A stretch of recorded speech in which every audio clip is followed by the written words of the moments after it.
మిత్రులారా just wait ఈ video పూర్తి స్థాయిలో చూడాలి.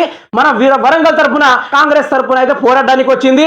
ఆమె రాజకీయంగా చాలా దూరంగా ఉన్నప్పటికీ ఆమెకి సేవాభావం ఉన్నదని నేను అనుకున్నా, కానీ సేవాభావం కాదు కదా, మున్సిపల్ కార్పొరేషన్ కూడా తెలియదు ఆమెకి.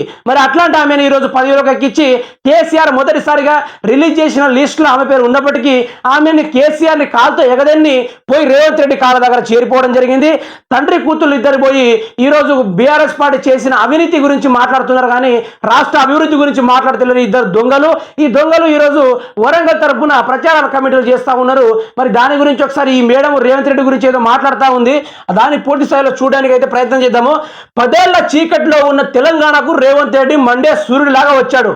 మరి మండే సూర్యుడిలాగా వచ్చి రైతుల చితులకు మంట పెట్టించాడా, లేకుంటే ఆటో డ్రైవర్ల ప్రాణాలు తీశాడా, లేకుంటే జియో 46 బాధితుల్ని మంట పెట్టి ఆగం చేసిండు అనేది ఈవిడ మాట ద్వారా ఆణిముత్యాలు రాలితే మనం ఏరుకునే ప్రయత్నం అయితే చేద్దాం. వినండి ఒకసారి.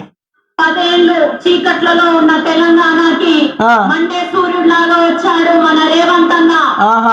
మండే సూర్యుడిలా వచ్చి నిప్పంటించాడా? వచ్చి నీ కొంపకే అంటించినట్టున్నాడు కాదా? 10 ఏళ్ళ చీకట్లో ఉన్న తెలంగాణలో మండే సూర్యుడుగా వెలుతురు తీసుకొచ్చాడు రేవంత్ రెడ్డి అట. యాడ తీసుకొచ్చాడు? పొలాలు ఎండుకపోయిన దాంట్లో తీసుకొచ్చాడు. రైతు రుణమాఫీ ఇస్తానని చెప్పి ఇవ్వకుండా దాంట్లో చూపించాడు. ఇంకో రైతన్నులో చనిపోతూ ఉంటే చితికి నిప్పు లేకుంటే ఆ నిప్పును అంటించాడు. లేకుంటే ఆటో డ్రైవర్లు చనిపోతూ ఉంటే దానికి కూడా నిప్పు అంటించాడు. మరి 10 ఏళ్ళ అంధకారంలో ఉన్న తెలంగాణ కాదు, 10 ఏళ్ళ సంతోషంగా ఉన్న తెలంగాణలో ఒక చీడ పురుగు వచ్చి ఆగం చేసినట్టు చేసిండు అని ఒక వాక్యాన్ని నువ్వు రాసి ఉండాల్సింది ఎంపీ కావ్య. గిట్లా ఉంటుందండి కావ్యతోటి. మరి రాజకీయం అంటే తెలియదు, తండ్రి ముందుంటే కూతురికి ఓటేసి గెలిపియాలి. ఒకటి చెప్తున్న తెలంగాణ రాష్ట్ర ప్రజలకి, తెలంగాణ రాష్ట్రం ఉద్యమాల్లో పాల్గొని రాష్ట్రాన్ని ఏర్పాటు చేసుకుని ఎన్నో ప్రాణాలు బలిదానాలు చేసుకుంటే తెలంగాణ రాష్ట్రం ఏర్పడింది. అప్పటికే ఎమ్మెల్యేలు కానీ ఎంపీలు కానీ ఉద్యమకారులకు టికెట్ ఇవ్వలేదు ఇప్పటిదాకా, ప్రతి ఒక్క ప్రజలు మండిపాటు పడుతూనే ఉన్నారు.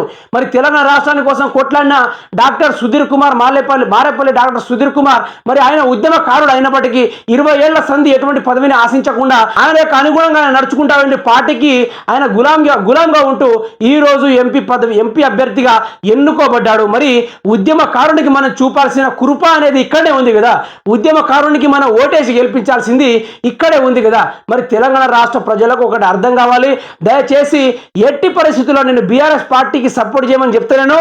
మన వరంగల్ జిల్లా కాడ ఒక ఉద్యమకారునికి పదవి ఇస్తే ఆ పదవికి గౌరవం ఇచ్చి మనం అతన్ని ఎన్నుకోవాలి తప్ప పార్టీలు మారుకుంటూ కాసుల కోసం ఆశపడుతూ పరిగెడుతూ ఉన్న ఇటు కడియం కావ్య కావచ్చు, కడియం శ్రీహరి కావచ్చు, ఆరూరి రమేష్ కావచ్చు, ఇటు బీజేపీ నుంచి కాంగ్రెస్కి బీజేపీకి బీఆర్ఎస్ పార్టీని వదిలేసి ఇరువురు పార్టీల పక్షాన పోరాడుతున్న వీళ్ళు ఇద్దరిని ఓడించగొట్టడానికి ఉద్యమకారుడైన మారేపల్లి డాక్టర్ సుధీర్ కుమార్ని గెలిపించడానికి అయితే ప్రయత్నం చేయాలి. ఎందుకంటే రాష్ట్రం ఏర్పడినప్పటికీ పోరాట వీరులను అందరినీ పక్కకు దోషేసి ఈరోజు ముందుకు తీసుకురావడంతో వారిని అభినందించి ఆదరించి ముందుకు తీసుకెళ్లాల్సిన బాధ్యత మన మీద ఉంది. మన ఒక ఉద్యమకారుని మనం ఎంచుకోవాలి. మన రాష్ట్రం తెచ్చుకున్న తెలంగాణని ఎవడో పిచ్చగుండ్ల చేతుల్లో పెట్టడం కన్నా మనోని చేతుల మన రాష్ట్రం కోసం ఉద్యమాలు చేసి మన రాష్ట్రం బాగోగుల కోసం ముందు నడిచిన అతనికి మనం ఓటేసి గెలిపించుకోవాలి. కానీ ఎవడో నిన్నగాక మొన్నొచ్చిన వానికి ఓట్లేసి యాగం చేసుకోవడం ఎందుకు? ప్రజలారా మీరే అర్థం చేసుకోవాలి. మీ యొక్క విలువైన ఓటుని విలువైన వ్యక్తులకే ఇవ్వాల్సిందిగా కోరుతున్నాను.